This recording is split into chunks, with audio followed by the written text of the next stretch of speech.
Oh, cantadmelas otra vez, bellas palabras de vida.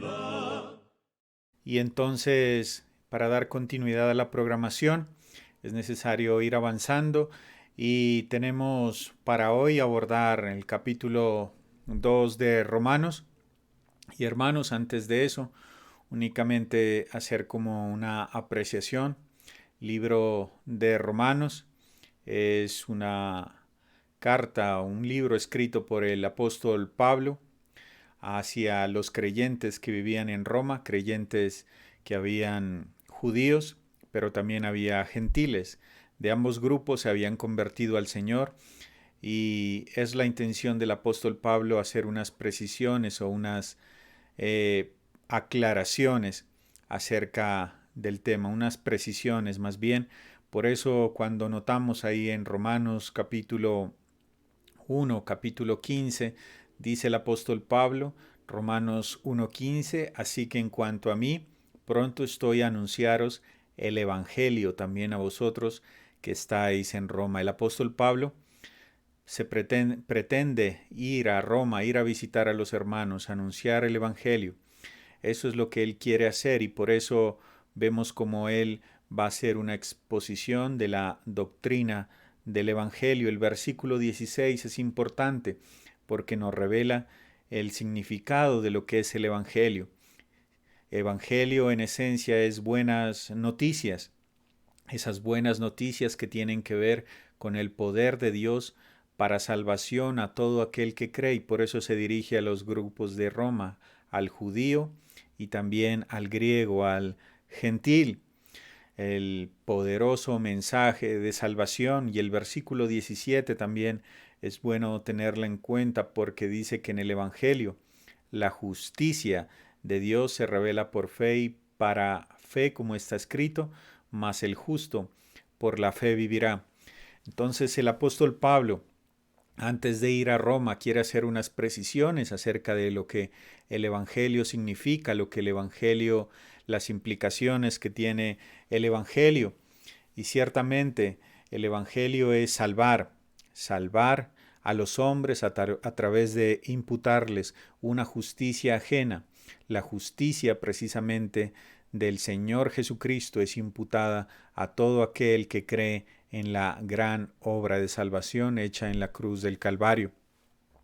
Pero el Evangelio nos da también unas pautas, un orden, por así decirlo.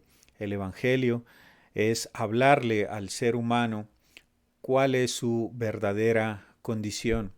Una condición como mirábamos en los Romanos 1, 18 al 32, una condición de idolatría, una condición de inmoralidad y toda esa lista de pecados que mirábamos al final del capítulo 1, que nos llevan a ver cómo esa condición del ser humano lo lleva a tener una culpabilidad que la ira de Dios no puede dejar pasar por alto y que necesita juzgar, merece el juicio de Dios. Y ahí pasamos al capítulo 2, porque en el capítulo 1, versículos 18 al 32, la ira de Dios se manifestaba o se revelaba primeramente al gentil, al que no conocía a Dios, al que únicamente tenía la revelación de la creación y de la conciencia, pero decía que ni aun ellos tenían excusa.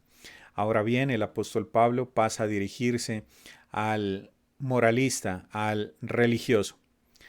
¿Qué problema había con el moralista y con el religioso que estaba de acuerdo con el capítulo 1, 18 a 32? Y él decía, sí, el gentil es merecedor del juicio de Dios. ¿Por qué? Porque habiendo conocido a Dios por medio de la creación, no le glorificó ni le dio gracias. Entonces él asentía con su cabeza y decía, bien, está bien el juicio de Dios contra la idolatría, contra la inmoralidad y todos esos pecados. Pero eso no va conmigo, eso no es para mí, yo no he hecho esas cosas.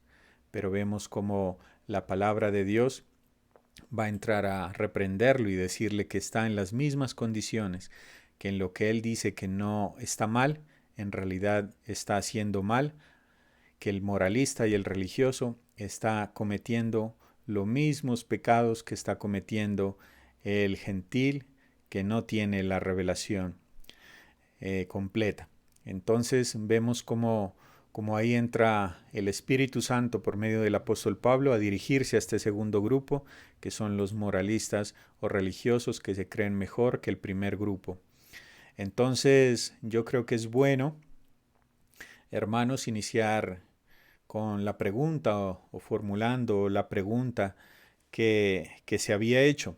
Y la pregunta es entonces, de acuerdo a Romanos 2, capítulo 2, versículo 1, que vamos a leer ahorita, aunque sí la dinámica es la siguiente, vamos a desarrollar primero la pregunta, buscar ayuda en la palabra de Dios a través de los hermanos, pero luego intentaremos ya ir desde el versículo 5 en adelante porque habíamos quedado en el versículo 4.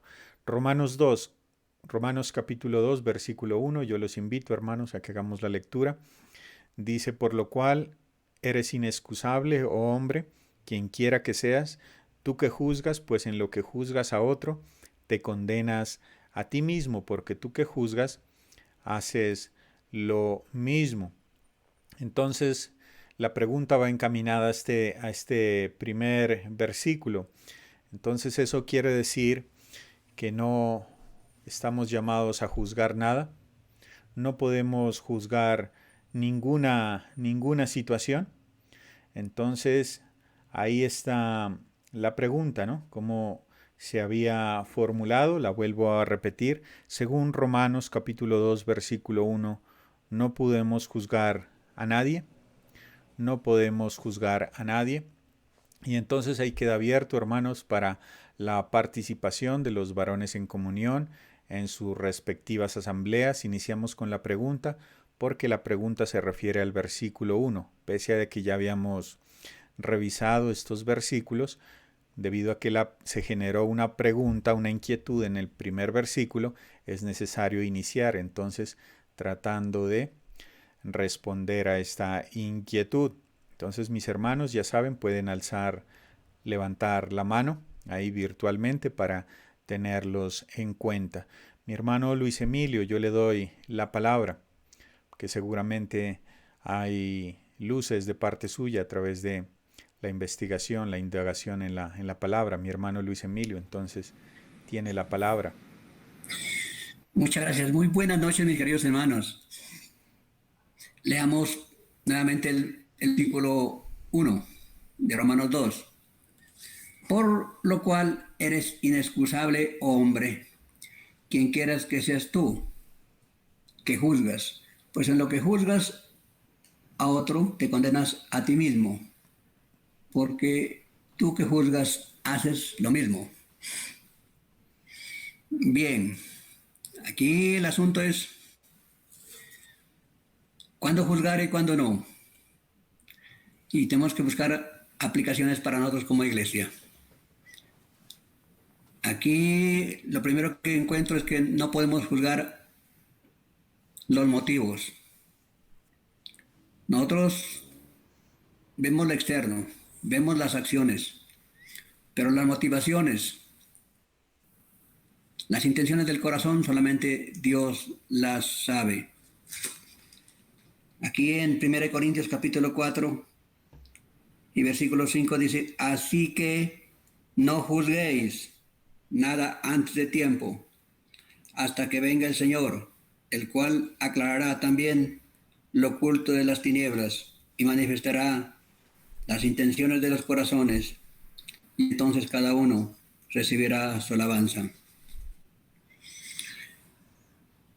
Juzgamos las acciones, lo que vemos, pero las motivaciones, las intenciones del corazón, no, eso solamente lo ve el Señor.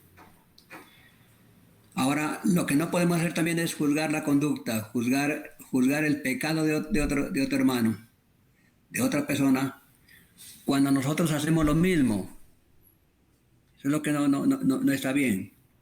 Eso va muy acorde con, por ejemplo, con Mateo, capítulo 7, leamos del verso 1, dice, no juzguéis para que no seáis juzgados. Y el verso 3 dice, ¿y por qué miras la paja que está en el ojo de tu hermano, y no echas de ver la viga que está en tu propio ojo. Entonces el problema está ahí, de pronto juzgar el pecado, la conducta de otro hermano, cuando uno está haciendo lo mismo. ¿Cómo puedo juzgar, por ejemplo, si yo me emborracho a otro hermano que también se embriaga? ¿Cómo puedo juzgar a alguien que ha cometido adulterio si yo mismo cometo adulterio? Ese es el asunto. Pero el Señor no nos está diciendo aquí que no podemos juzgar en ningún caso, en ninguna circunstancia. No. El Señor quiere que nosotros seamos inteligentes a la hora de discernir entre lo que es bueno y lo que es malo. Sí podemos juzgar en determinadas ocasiones. También no debemos juzgar el servicio.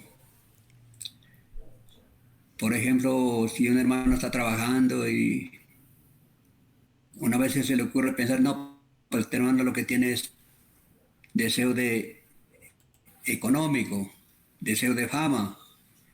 No, el hermano está trabajando, pero y yo no puedo juzgar las intenciones, las motivaciones que el hermano tiene para trabajar.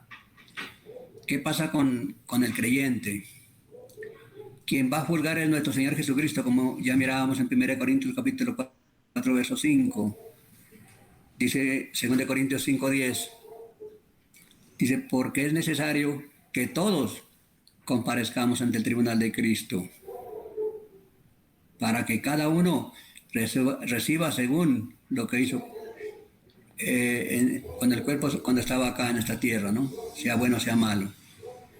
Entonces, quien va a juzgar el servicio de cada uno, de usted y yo, de todos los creyentes, es nuestro Señor Jesucristo, allí en el tribunal de Cristo.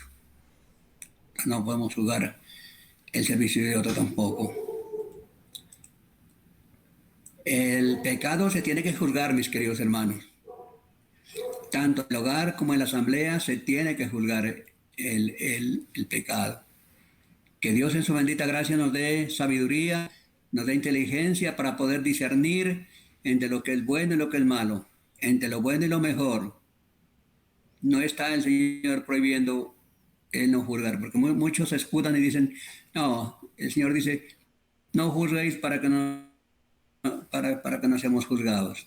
No, sí podemos juzgar, y eso es lo que le quiero también compartir en esta noche. ¿Cuándo podemos juzgar? A nivel de asamblea, por ejemplo. En 1 Corintios capítulo 6, del verso 1 hasta el 8, usted lo puede leer, puesto que el tiempo es corto. ¿Qué es lo que pasa allí? Allí había pleitos, había peleas, allí había dificultades serias en Corinto. Y los conflictos entre hermanos no se los estaban ventilando, tratando dentro de la asamblea, sino que unos a otros estaban acusando ante los jueces inconversos, cosa que no se debía hacer. Entonces aquí en el versículo 6 del capítulo, en el versículo 5 del capítulo 6, dice lo siguiente. Dice aquí, para avergonzaros lo digo, pues que no hay entre vosotros sabio ni aun uno que pueda juzgar entre sus hermanos, sino que el hermano, cuando el hermano pleitea en juicio, y esto ante los incrédulos. Entonces, el pecado en la asamblea se tiene que juzgar dentro de la asamblea, pero no afuera con autoridades inconversas. Entonces, cuando hay pleitos, cuando hay contiendas, cuando hay dificultades, lo correcto es que los hermanos maduros espiritualmente, los hermanos que Dios ha puesto frente a la asamblea, juzguen estos casos y decidan en un buen acuerdo entre ellos. Pero también en Mateo capítulo 18, verso 17, ¿qué encontramos aquí? Mateo 18 y versículo 17. Dice, si no los oyere a ellos, dilo a la iglesia. Y si no oyere a la iglesia, tenle por gentil y publicano. Allí hay algo bien importante. Cuando hay rebeldía, cuando hay dificultades también a nivel de algún hermano, primero busca a la persona que le ofendió. Luego busca a uno de los hermanos. Y si la persona sigue rebelde, no quiere escuchar ni a la persona ofendida, ni acompañarse con dos o tres, al fin tiene que decirlo a la iglesia. La iglesia tiene que juzgar. Y dice que si el hermano que se rebeló, que no quiere mejorar su conducta, dice que la iglesia debe juzgarlo y debe excomulgarlo si no cambia su conducta. Entonces hay que juzgar. Aquí en 1 Corintios capítulo 5, 1 Corintios capítulo 5, dice aquí, versículos del 9 en adelante. Por tanto, no, estoy en segunda, discúlpeme, hermano, es en primera. Primera capítulo 5, del 9 en adelante. Os he escrito por carta que no os juntéis con los fornicarios, no absolutamente con los fornicarios de este mundo, o con los avaros, o con los ladrones, o con los idólatras, pues en tal caso os sería necesario salir del mundo. Más bien os escribí que no os juntéis con ninguno que, llamándose hermano, fuere fornicario, o avaro, o idólatra, o maldiciente, o borracho, o ladrón, con el cual ni aun comáis. Porque ¿qué razón tendría yo para juzgar a los que están fuera? ¿No juzgáis vosotros a los que están dentro? Porque a los que están fuera, Dios juzgará. Quitad pues a ese perverso de entre vosotros. Sí conocemos, ¿cierto?, este caso de incestuoso que hubo en Corinto. Pero entonces, ¿quiénes tenían que juzgar? Los hermanos. Pero los hermanos se habían envanecido, no sé cuántas disculpas sacarían, pero así es como el apóstol Pablo interviene y el incestuoso fue excomulgado. Entonces se puede juzgar los pecados graves y públicos en la asamblea, pero también debemos juzgar la palabra de Dios, la enseñanza de los maestros y predicadores. 1 Corintios capítulo 14, verso 29. 14, 29. No es que cualquiera va a venir a la asamblea y va a predicar como quiere, con sus doctrinas raras, y nadie va a juzgar. No, la iglesia tiene que juzgar. Dice el 14, 29 de 1 Corintios. Asimismo los profetas hablen dos o tres, los demás callen. Y si algo le fuere revelado a otro que estuviere sentado, calle el primero. Porque podéis profetizar todos, uno por uno, para que todos aprendan y todos sean exhortados. Entonces, si alguien no está hablando conforme a la palabra de Dios, también es necesario juzgar, y lo vamos a respaldar con primera de Juan, capítulo 4 y versículo 1. Amados, no creáis a todo espíritu, sino probar, examinar, discernir, ¿no?, los espíritus si son de Dios, porque muchos falsos profetas han salido por el mundo. Y es por eso que en una asamblea de sana doctrina no se le puede dar el púlpito a cualquier persona que llegue. Así diga que es pastor, que es apóstol, que no sé qué, no. Un momentico, tenemos que conocer la doctrina, tenemos que saber qué es lo que enseña la persona.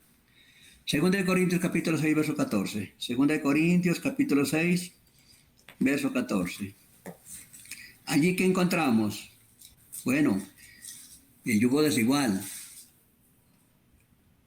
Dice aquí, en esta cita, segunda de Corintios 6, 14. No os unáis en yugo desigual con los incrédulos, porque ¿qué compañerismo tiene la justicia con la injusticia? ¿Y qué comunión la luz con las tinieblas? Tiene que haber buen discernimiento, comprensión. Un joven, por ejemplo, creyente, un joven creyente, una jovencita creyente, tiene que discernir muy bien, tiene que pensarlo detenidamente con aquella persona que se piensa comprometer en noviazgo y después posiblemente en un matrimonio. Si es o no creyente, porque al creyente le es prohibido unirse en yugo desigual con los incrédulos.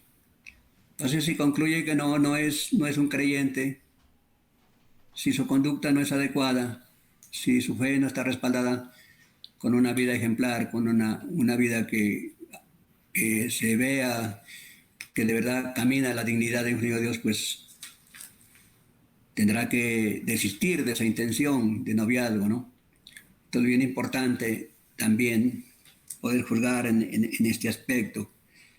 Y también, primera de Timoteo capítulo 3. Primera de Timoteo capítulo 3.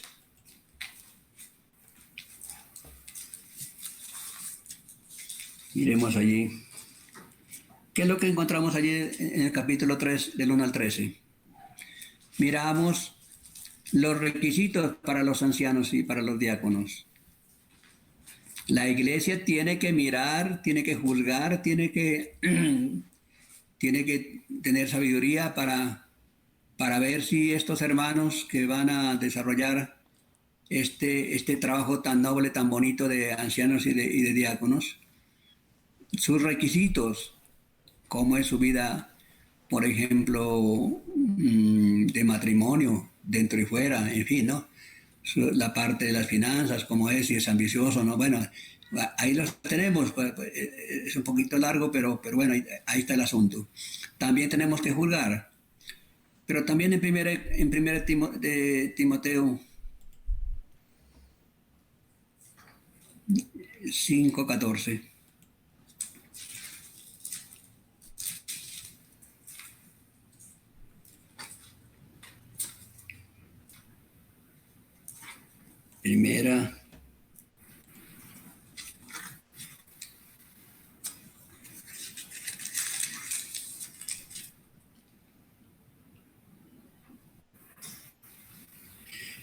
Primera de Tesalonicenses capítulo 5, verso 14. También os rogamos, hermanos, que amonestéis a los ociosos, que alentéis a los de poco ánimo, que sostengáis a los débiles, que seáis pacientes para con todos. También hay la necesidad dentro de la asamblea de distinguir, de estar pendientes de aquellos que pudiendo trabajar, pero que solamente se ocupan de hacer nada, ociosos. No está hablando aquí de los niños, ni de los ancianos, ni de los paralíticos, no, pero de las personas que están en condiciones de trabajar, pero que se dedicaron fue a pedir como si el sustento se lo debe los demás. No, también tiene que amonestar. Entonces, como podemos ver, mis queridos hermanos, el pecado hay que juzgarlo tanto en el hogar como en la asamblea. Pero si hay, como dice en el capítulo del verso 1, para los moralistas, para aquellas personas que juzgan a los demás, pero que ellos mismos cometen los mismos pecados, y el juicio El juicio ya está allí listo.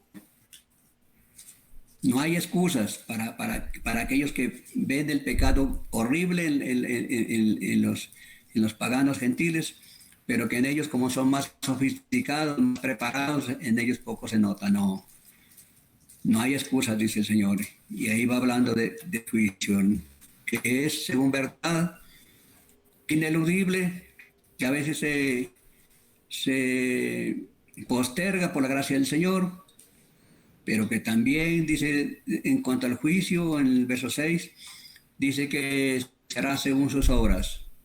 Las obras determinarán el grado de condenación, así como también hay grados de gloria al creyente. Pero en el verso 11 dice que también Dios no hace acepción de personas. En el mundo se hace acepción de personas. Si es preparado, no es preparado, si es político, bueno. Y según eso, pues a veces actúa, ¿cierto? Porque la ley humana es así, parcializada, defectuosa, pero el juicio de Dios, ese sí es perfecto. Aquí, mi hermano Jimmy. Listo, mi hermano Luis Emilio. Y quisiéramos preguntar si de pronto hay otra intervención o hermanos que quieran participar referente a la pregunta, si quieren apoyar la pregunta, ¿no? No podemos juzgar en ninguna situación.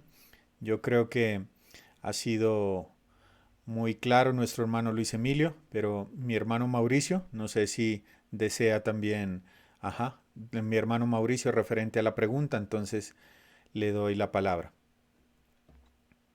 Bueno, nuestro hermano Luis Emilio nos hizo un buen estudio sobre ese punto. Solamente quisiera pensar, hermanos, en el fin del juzgar. Si vamos a Romanos capítulo 2, está hablando con un fin que lo utilizan el juzgar para destruir. Un juzgamiento o un juicio que hacen no para ayudar, no para salvar, no para brindar como una ayuda, sino para destruir. En cambio, lo que nuestro hermano nos estaba exponiendo me hacía pensar en el último texto que él usó, primero a los Tesalonicenses capítulo 5, versículo 13. Dice primero a los Tesalonicenses 5:13, y que los tengáis en mucha estima y amor por causa de su obra. Tened paz entre vosotros. También os rogamos, hermanos, que amonestéis a los ociosos, que alentéis a los de poco ánimo, que sostengáis a los débiles, que seáis pacientes para con todos. Mirad que ninguno pague a otro mal por mal. Antes, seguid siempre lo bueno unos para con otros y para con todos. Estad siempre gozosos. Estad siempre gozosos. Orad sin cesar. Dad gracias en todo, porque esta es la voluntad de Dios para vosotros en Cristo Jesús. No apaguéis el espíritu. No menospreciéis las profecías. Examinadlo todo, retened lo bueno, absteneos de toda especie de mal. Y el mismo Dios de paz os santifique por completo, y todo vuestro ser, espíritu, alma y cuerpo sea guardado irreprensible para la venida de nuestro Señor Jesucristo. Fiel es el que os llama, el cual también lo hará. Y pensando en el juzgar, mis queridos hermanos, como creyentes, no podemos juzgar a la ligera, como decía nuestro hermano, pero sí juzgar con un fin específico, con un fin especial. Y en 1 Corintios, el apóstol Pablo dice sobre aquel hombre que estaba cometiendo un caso de incesto. El tal sea, mejor leámoslo, se los voy a leer. 1 Corintios capítulo 5, versículo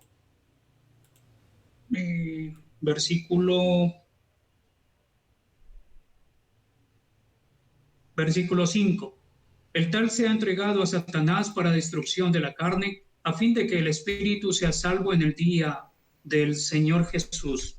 La razón o el fin para juzgar dentro de una asamblea no es para que la persona se destruya o se pierda, sino más bien es con el fin de que esa persona pueda recapacitar, amonestarla con amor, llamarle la atención con amor y con verdad, pedirle o mejor, hacerle entender desde el punto de vista de Dios, no desde el punto de vista del hombre, no desde de nuestros pensamientos, sino desde el punto de vista de Dios, que aquella persona ha cometido una falta, ha cometido un error, ha pecado delante de Dios, que debe arrepentirse, que debe reconciliarse con Dios si ya es salvo, debe reconciliarse con Dios. Pues hay un día, hermanos, en el que, como decía nuestro hermano Luis Emilio, vamos a rendir cuentas de todo lo que nosotros hemos hecho. Pero me llama la atención, mis hermanos, lo que leí en Primera los Tesalonicenses 5. Me llama la atención, dice el versículo 23, y el mismo Dios de paz os santifique por completo.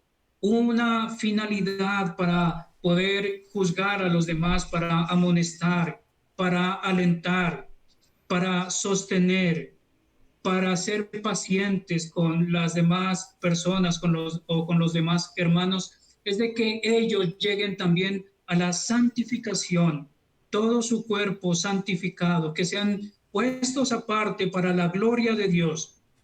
El Dios de paz os santifique por completo. Y allí viene mencionando todo el ser humano, dice, y todo vuestro ser, espíritu, alma y cuerpo, sea guardado irreprensible para la venida de nuestro Señor Jesucristo. Y qué importante es pensar en eso, mis queridos hermanos.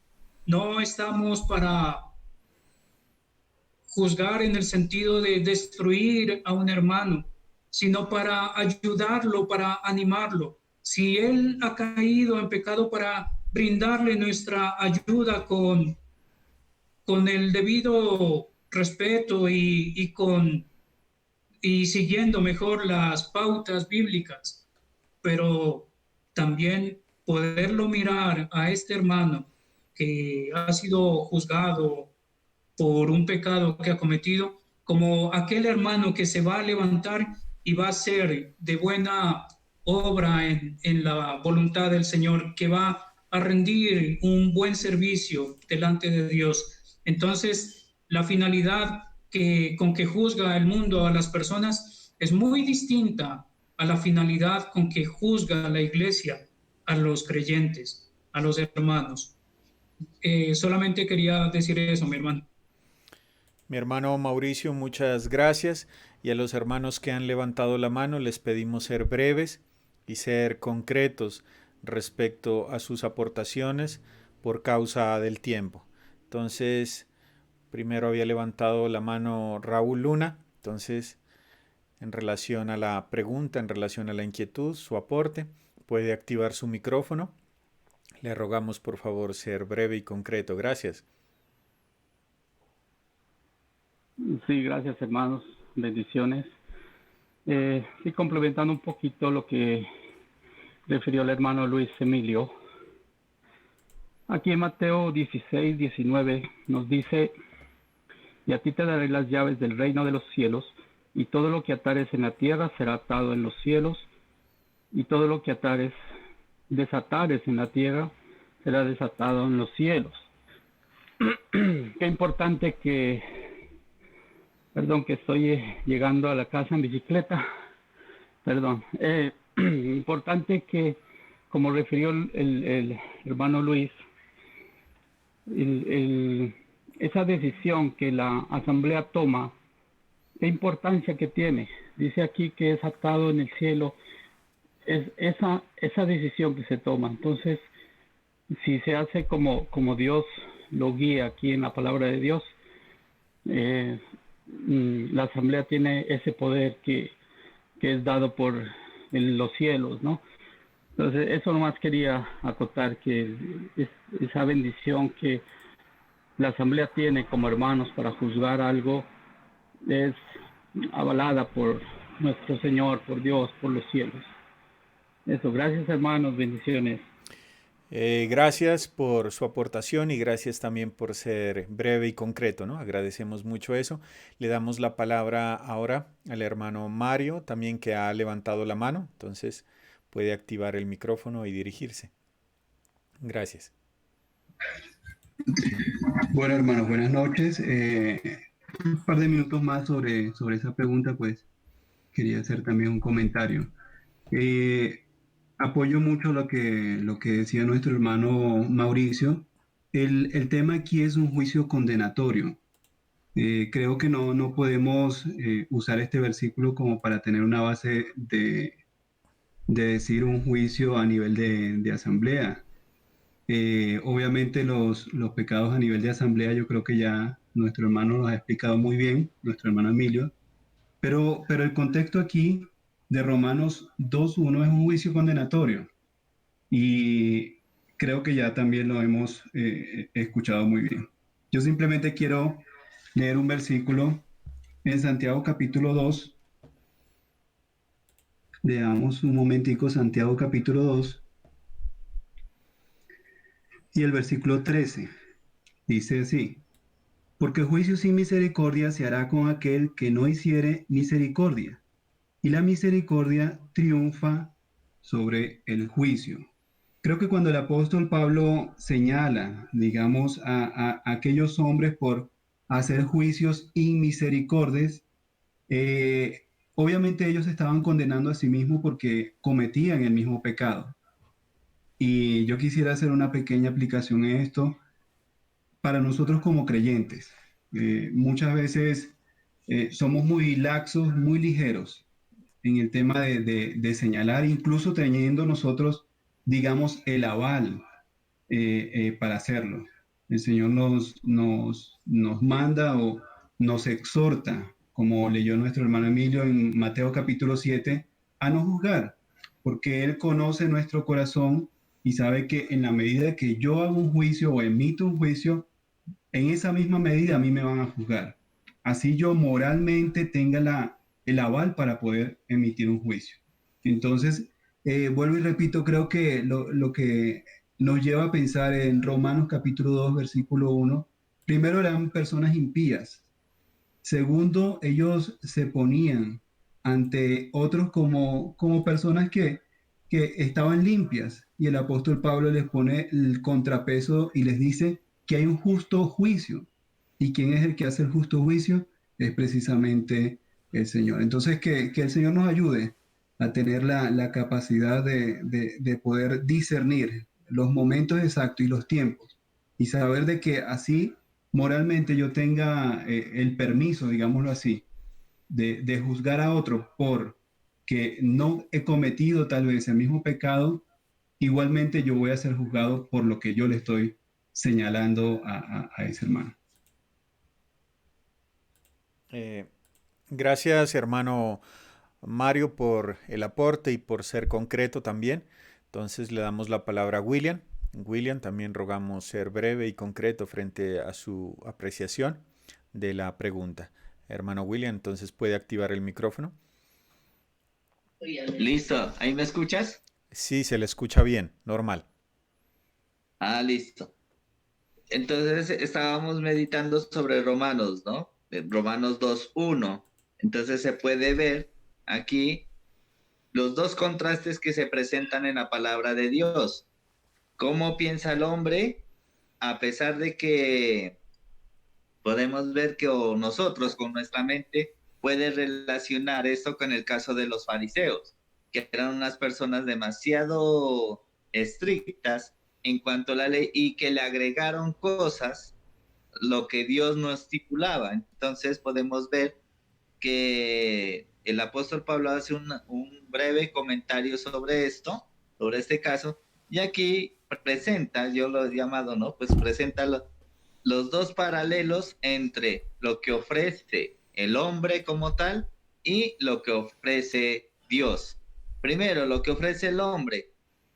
cuando hay un caso de juzgar, como lo miramos, por ejemplo, en el caso de Primera de Corintios, el caso de incesto, primero que se hace, se juzga, pero en este caso pues no podemos decir que estuvo mal, ¿no? Entonces el hombre juzga, luego condena y después aparta.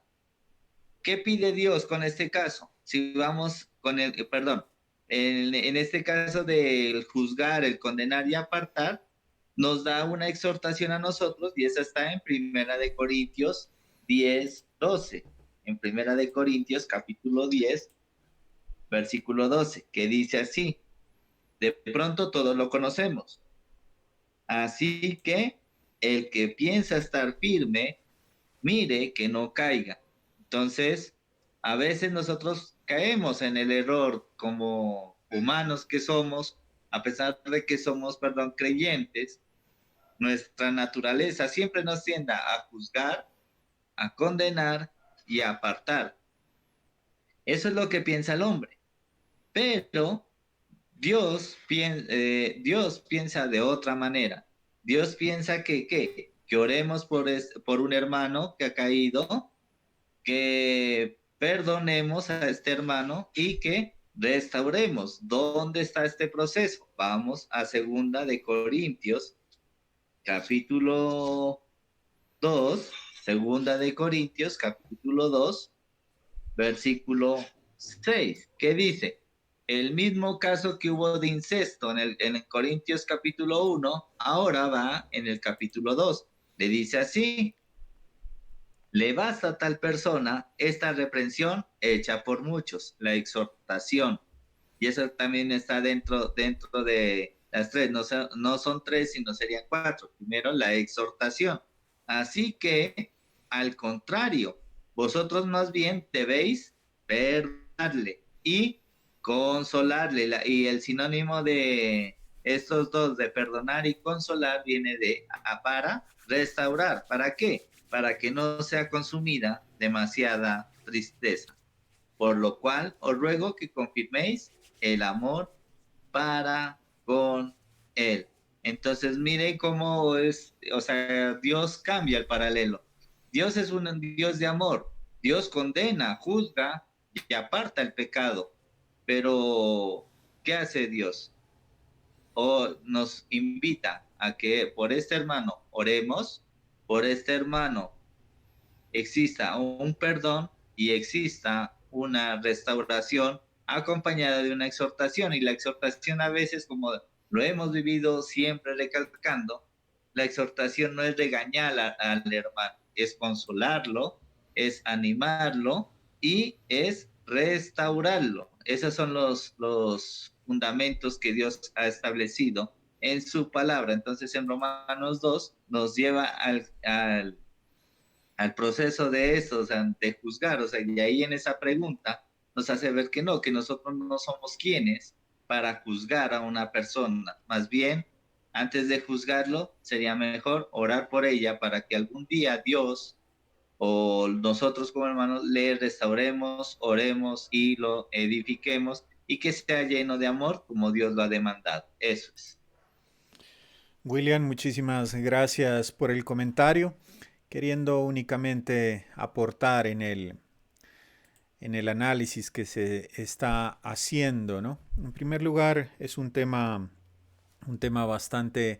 bastante amplio, pero en lo que podamos decir de manera general, si usted busca en el diccionario, ahora que hay tanta facilidad de buscar en internet, ¿qué es juzgar? ¿Qué es juzgar primero que todo, no? Juzgar, y si usted busca ahí en Google, dice que es analizar un asunto o las acciones de una persona y emitir sentencia o dictamen sobre ello, sobre el asunto. Como una segunda acepción es formar un juicio o una opinión sobre una persona o una cosa. En ese sentido amplio tenemos que decir que todos juzgamos de una u otra manera. ¿Por qué? Si vamos también a los sinónimos de juzgar, sinónimos está como decidir, sentenciar, fallar, opinar, apreciar, valorar, dirigir, arbitrar. ¿Qué quiero decir con esto? Que todos en cierta medida tenemos que analizar, tenemos que apreciar ciertos asuntos, tenemos que decidir, ¿cierto? Estimar, opinar frente a uno o determinado asunto. Así que en términos generales el juzgar no es que sea malo en sí mismo.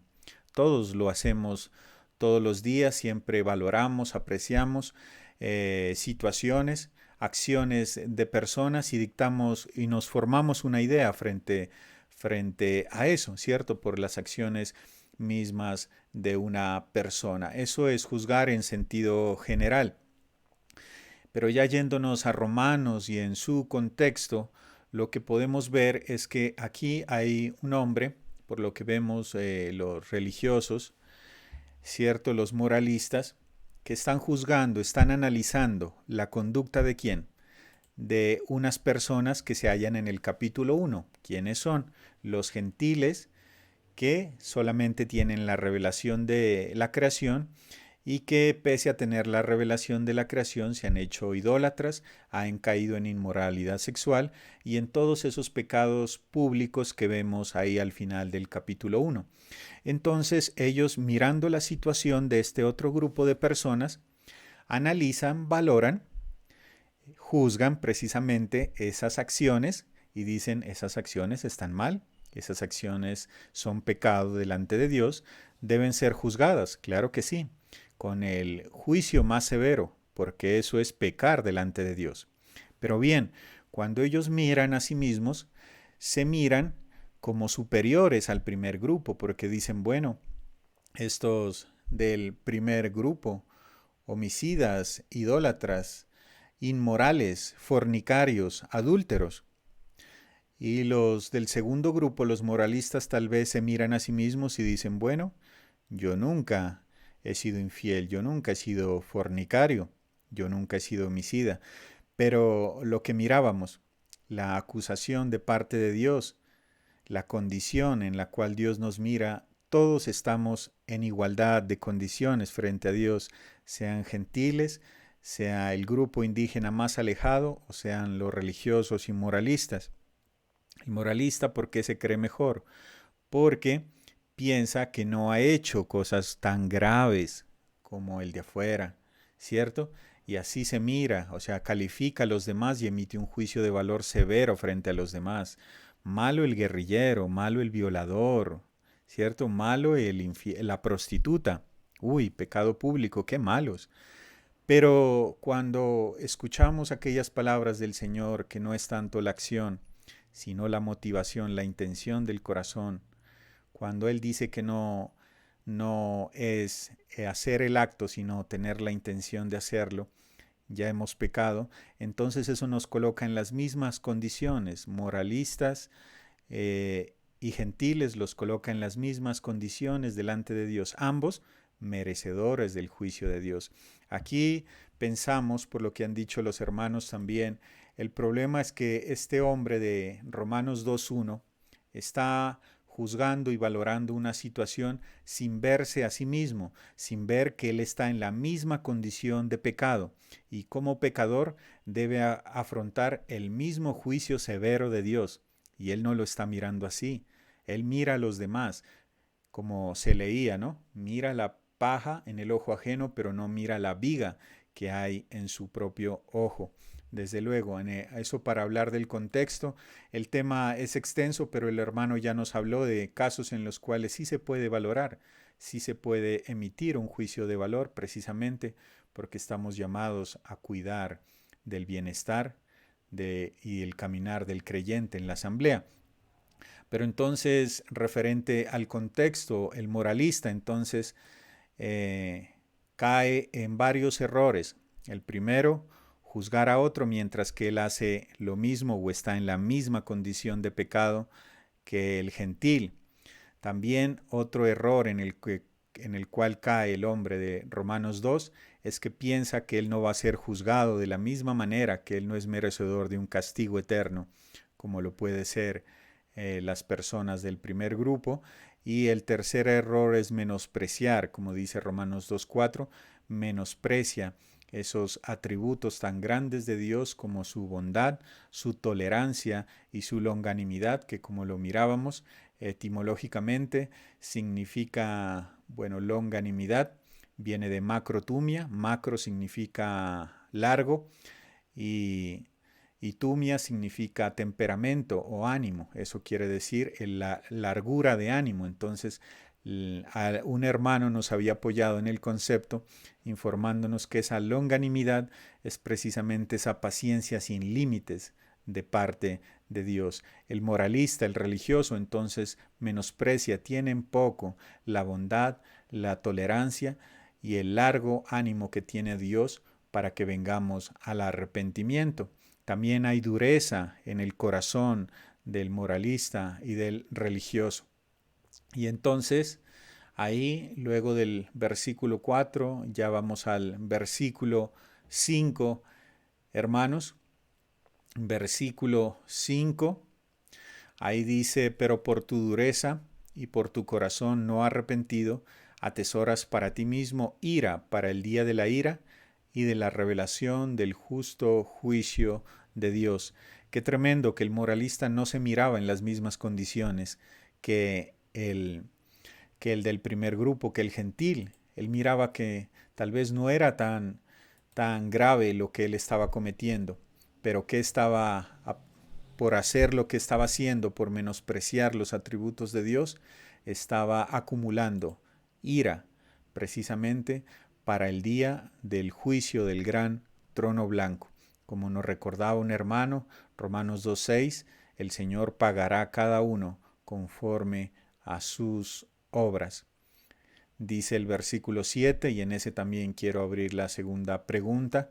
Tenemos 15 minutos, porque dice, vida eterna a los que perseverando en bien hacer buscan gloria, honra e inmortalidad.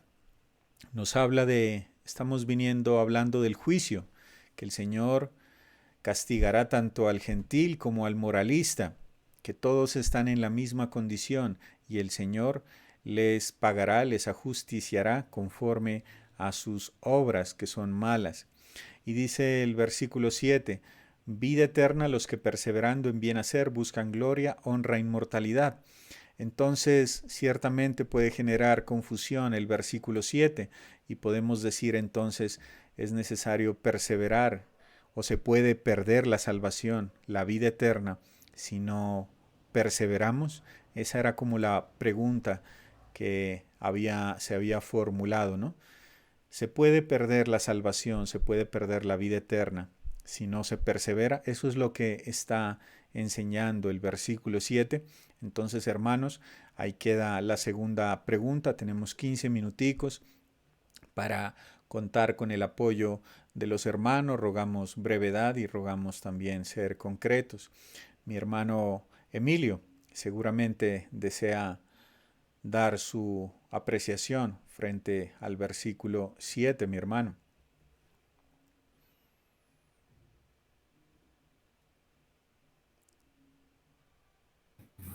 Muchas gracias, mi querido hermano. Muy importante la pregunta. Primero, quiero citar Apocalipsis capítulo 20, los versículos 12 y 13. Y vi a los muertos grandes y pequeños de pie ante Dios. Y los libros fueron abiertos, y otro libro fue abierto, el cual es el libro de la vida. Y fueron juzgados los muertos por las cosas que estaban escritas en los libros, según sus obras. Y el mar entregó los muertos que había en él, y la muerte y el Hades entregaron los muertos que había en ellos. Y repite la frase, y fueron juzgados cada uno según sus obras. Entonces, es algo simplemente de aclarar, de que los malvados, los incrédulos, los que no han sido salvos, los que han rechazado a nuestro Señor Jesucristo, ¿qué va a pasar con ellos? Serán juzgados según sus obras. Es decir, que sus malas obras van a determinar el grado de condenación. Así como hay grados de gloria para el creyente, también hay grados de condenación para el inconverso. En este caso, para los moralistas que piensan que por sus obras, por lo que son ellos, son salvos y no, están igual de perdidos, de condenados como los paganos gentiles. Y también podemos ubicarnos ahora sí con los creyentes. Hay una sola manera para salvarnos y es con un verdadero arrepentimiento para con Dios y la fe en nuestro Señor Jesucristo. Por eso dice Hechos capítulo 20, versículo 20 y 21. Y como nada que fuese útil, he rehuido de denunciar y enseñaros públicamente y por las casas, testificando a judíos y gentiles acerca del arrepentimiento para con Dios y de la fe en nuestro Señor Jesucristo. Eso pide Dios. Esas son las condiciones de la salvación. La persona que cumple con las condiciones de la salvación y deposita su confianza en Dios, le cree a Dios, entonces es una persona salva. No hay otra manera, ¿no? La salvación es por la fe genuina en nuestro Señor Jesucristo. Bien. Pero ¿dónde ubicamos las obras? Las obras son el resultado, la consecuencia normal y lógica de una persona que ha tenido un encuentro con el Señor. La fe se manifiesta en obras. Una persona puede decir que es creyente, pero se tiene que demostrarlo con las buenas obras. ¿Cuándo comenzaron las buenas obras para Dios? El día que nos convertimos a Cristo. Esas obras anteriores, por buenas que hayan sido, estaban manchadas por el pecado, como le dice Isaías capítulo 59, verso 2. Entonces, hay una sola manera de ser salvos, solamente por la fe en el Señor Jesucristo, reconociendo nuestra condición de pecadores. Pero lo que sí quiero aclarar es algo. Siempre usted puede oír la frase por ahí: hay que perseverar hasta el fin para ser salvos. Por una parte, eso está en Mateo capítulo 24, verso 13, que dice: mas el que persevere hasta el fin, este será salvo. Tenemos que ubicar las cosas en su debido contexto. Aquí esta frase está en el tiempo de la tribulación, no es para ahora. Si la salvación es por la fe, no es por perseverar. Si decimos que somos salvos por perseverar, sería un evangelio diferente, y hay un solo evangelio. Entonces, ¿por qué perseveran estos creyentes en el tiempo de la tribulación? ¿Por qué soportan la persecución, el sufrimiento, la tribulación, la tristeza, el lloro? ¿Por qué? Porque han creído de corazón en Jesucristo. Perseveran y demuestran su amor por el Señor porque han creído en Él. Los que no perseveran, los que siguen con su mismo rechazo al Señor, es porque no han creído. Entonces, la salvación no es por perseverar, la salvación es por fe. Obviamente que los creyentes perseveramos y cada día queremos asemejarnos más al modelo que es Cristo Jesús en su conducta y carácter, porque obviamente hemos creído en Él y sabemos que no somos salvos por el perseverar.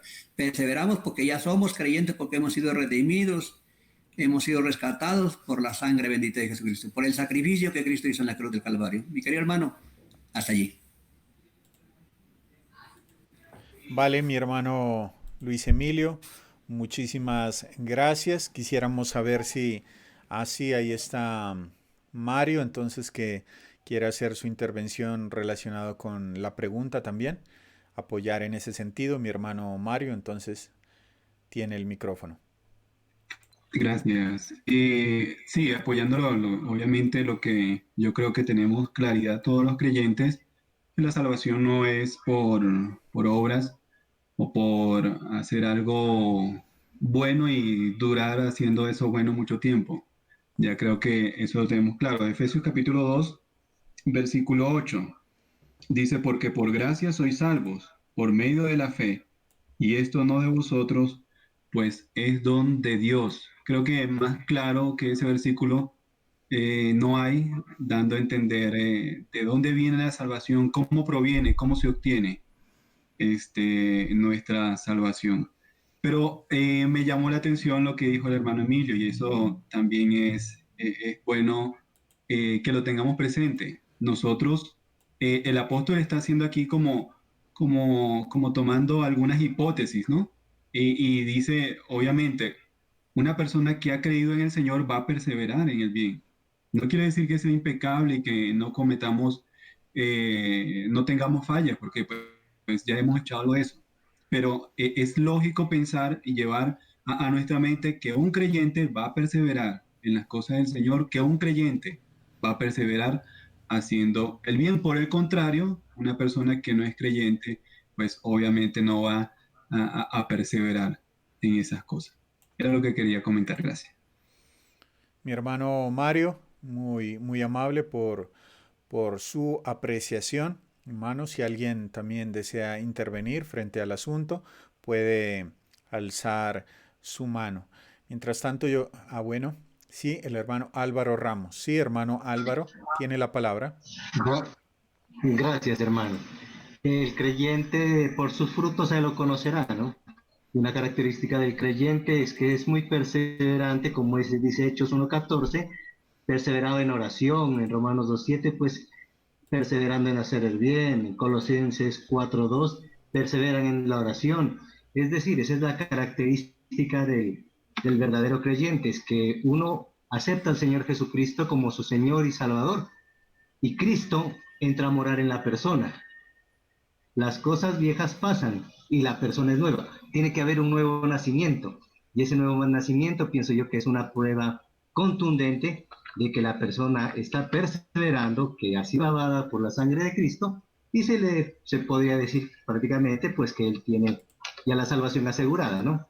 Por ese reflejo que muestra ese nuevo nacimiento. Eso era, hermano. Muchas gracias. Mi hermano Alvarito, muchísimas gracias y también si eso nos va dando luces. Gracias por el versículo que usted expuso, Hechos 2:42 y los demás. Precisamente una evidencia de que se ha nacido de nuevo, de que se tiene la salvación, la vida eterna, es la perseverancia.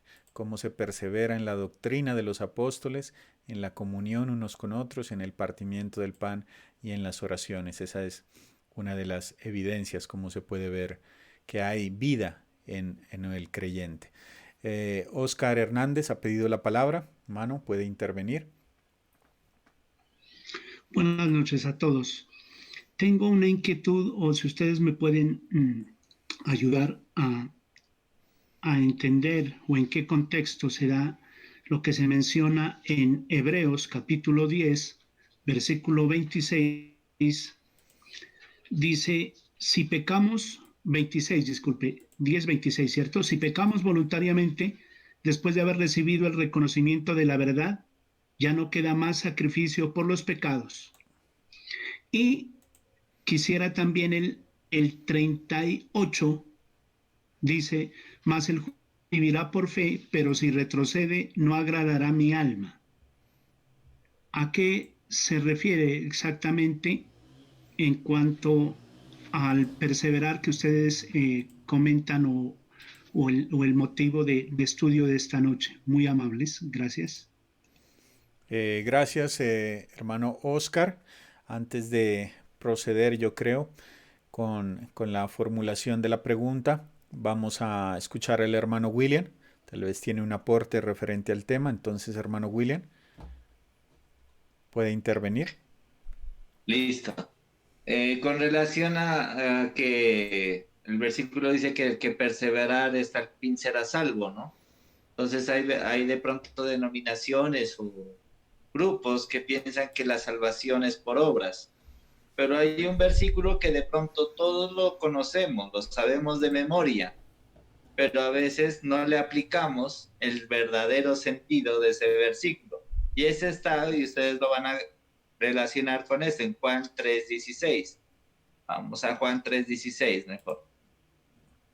Dice así, primero, porque de tal manera amó Dios al mundo. Hasta ahí se manifiesta el amor de Dios para con los hombres. El efecto de ese amor fue en enviar a su hijo. Dice que ha dado a su hijo unigénito, a su único hijo. ¿De qué manera lo dio? ofreciéndolo para perdón de nuestros pecados, para ir a la cruz del Calvario y morir por nosotros, porque dice que ha dado su Hijo unigénito para que todo aquel que en él cree, vamos a meditar en esa palabra, cree, dice, no se pierda, mas tenga vida eterna. Entonces, Efesios 2:9 dice, no por obras para que nadie se gloríe. Y acá el contexto es bien sencillo. Juan 3:16, para que todo aquel que en él cree. No dice la palabra para que todo aquel que hace, sino creer. Y la fe, ¿qué es? Creerle a Dios, nada más. Entonces, pienso que la salvación está en una actitud de creerle a Dios, que envió a su Hijo unigénito al mundo, creerle que Él me amó a mí y que envió a su Hijo a morir por mí y que yo debo creer que Jesucristo es el único Salvador de este mundo y creer también que yo, por mis propias obras, yo no puedo hacer nada para llegar a Dios, solamente creer otra vez la obra de Cristo en la cruz. Eso era.